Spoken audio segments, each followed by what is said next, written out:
Chinese President Xi Jinping has arrived in the Brazilian capital, Brasilia, for the upcoming BRICS summit. The president and his wife, Peng Liyuan, were welcomed by Brazilian officials, and this year's BRICS meeting is taking place Wednesday and Thursday for the emerging market bloc, groups Brazil, Russia, India, China and South Africa. The leaders will focus on cooperation in technology, digital economy and the fight against transnational crime. President Xi will also meet with Brazilian President Jair Bolsonaro. Both countries believe their relations have made significant progress since diplomatic ties were established 47 years ago. They agreed to deepen their comprehensive strategic partnership based on mutual respect and mutual benefits. On the political front, they agreed their foreign ministries will strengthen political consultations. Greece has reaffirmed the One China principle over the Taiwan issue, and China has reaffirmed its support for European integration. In terms of economy, they agreed to help build an open world economy, oppose all forms of protectionism and unilateralism. They also said they are willing to maintain the multilateral trading system with the World Trade Organization at the core. In April, Greece joined the China, Central and Eastern European countries cooperation mechanism. Greece says it wants to play a positive role in the group and help to better connect China and those countries. They also said they are going to work closer under the Belt and Road Initiative, especially on the port of Piraeus, among other key projects.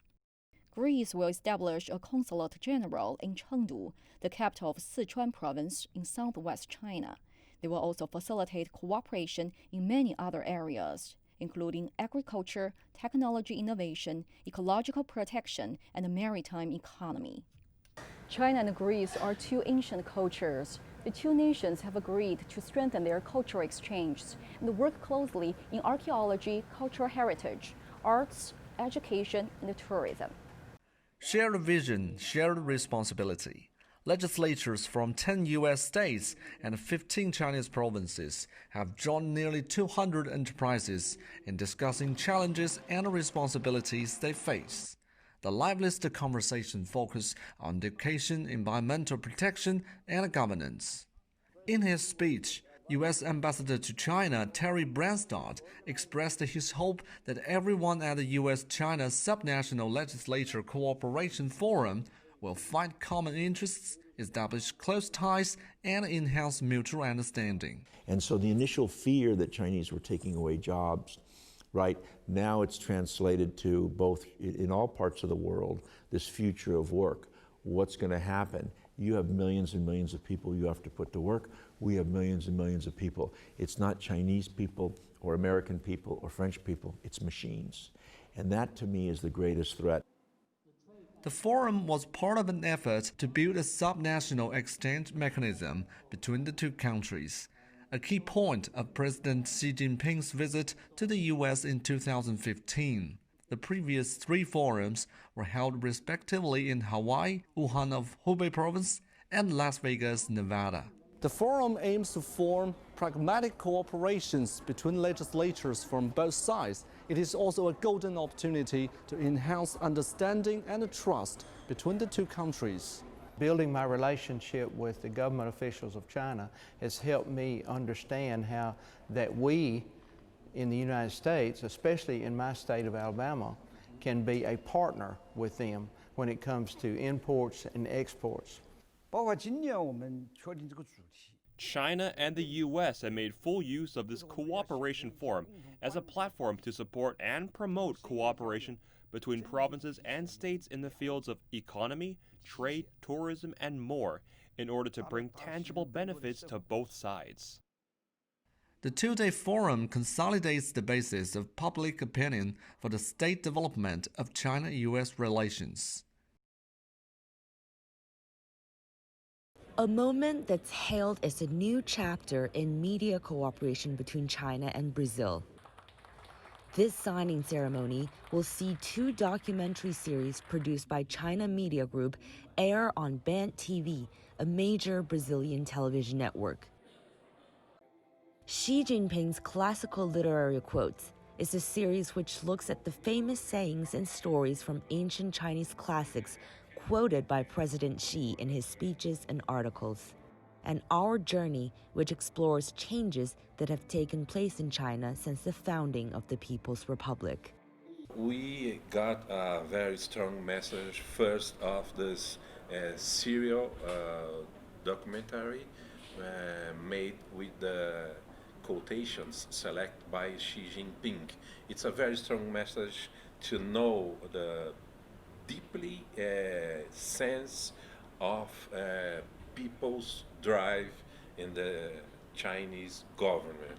We are very enthusiastic with this project, these movies, and to show this to our audience to know a little bit more about China. The event comes ahead of President Xi's visit to Brazil, where he will attend the BRICS summit in the capital, Brasilia.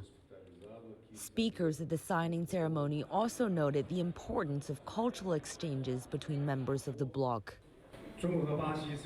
Although China and Brazil are far apart, Brazil is familiar to the Chinese people through its energetic soccer, passionate samba dance, and its high-performing regional airlines. These have created a very good impression in the minds of the Chinese people. The peoples of the two countries admire each other and show great interest in each other's culture and art. Speakers at the event said the documentary films are going to offer a Brazilian audience a look into the real China and to show the similarities shared by the two countries. In this part of Brazil's impoverished northeast, known as the Sertão, the backwoods, the land is dry and rain scarce for most of the year. Not many crops thrive in these conditions. But manioc, also known as cassava, will grow here, and most small farmers cultivate it to make starch and flour, a staple food ingredient for many people in this region. There is also lots of strong and constant wind, and such wind has become a source of energy for the country and income for hundreds of families here who are paid rental for the use of their land for wind turbines. Some landowners here with larger areas have up to a dozen turbines set up in their properties, and that does give them some good rental money. But the biggest impact we see here is in the lives of smaller farmers, usually poorer ones, who have space for one or two turbines. For them, the extra money can make a big difference. José Valdecir da Silva has two of these turbines set up on his land. The company that owns them pays the equivalent of about $400 per month for each one. Some of the people decided to lease their lands and others didn't. Those who didn't now regret it because they're not getting the money.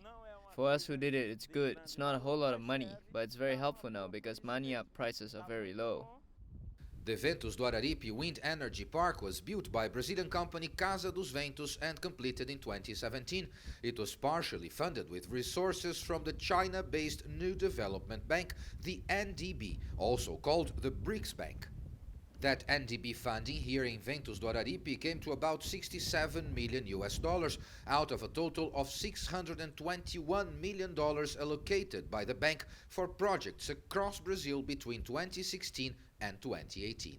Important to have the support of NDB, not only as a financial standpoint to enhance our capability for the project, but also they bring a lot of experience on structuring these kinds of projects. The mayor of the 14,000 inhabitants town of Simões, where most of the park's turbines are located, says the 300 towers set up in their territory make a big difference for the city. The wind park has certainly helped the farmers around here because they receive an income from the use of their land, and this income also helps to boost the local economy and benefits all citizens. There are many opportunities for investment in infrastructure in Brazil, including those with great potential to improve people's lives. Brazilians will no doubt continue to look to international institutions like the New Development Bank to help make these projects a reality.